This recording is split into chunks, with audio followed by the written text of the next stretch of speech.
লাল গালিচার সংবর্ধনার কথা নিশ্চয় আপনাদের মনে আছে। তিনজন উপদেষ্টা লাল গালিচা চড়ে খাল খননের উদ্বোধন করেন।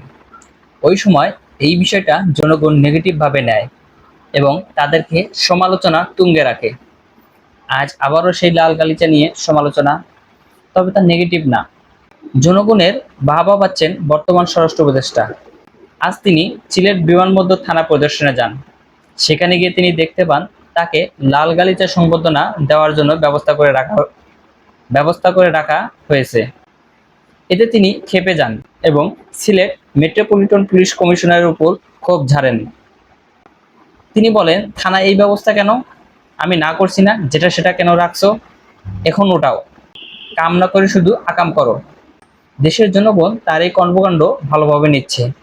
অনেকে বলছেন এভাবে এগিয়ে যাবে বাংলাদেশ, আবার অনেকে বলছেন পুরাতন সব রীতিনীতি এবং কালচারগুলো সব ভেঙে ফেলতে হবে এভাবেই, তাহলেই এগিয়ে যাবে দেশ। অযথা খরচ না করে প্রয়োজন অনুযায়ী খরচ করাই বেটার। এরকম নানা মন্তব্য করছেন সোশ্যাল মিডিয়ার মাধ্যমে। আসলেই স্বরাষ্ট্র উপদেষ্টার এই কার্যক্রম সোশ্যাল মিডিয়ায় অনেকটা পজিটিভভাবে নিচ্ছে এদেশের সাধারণ আপামর জনতা।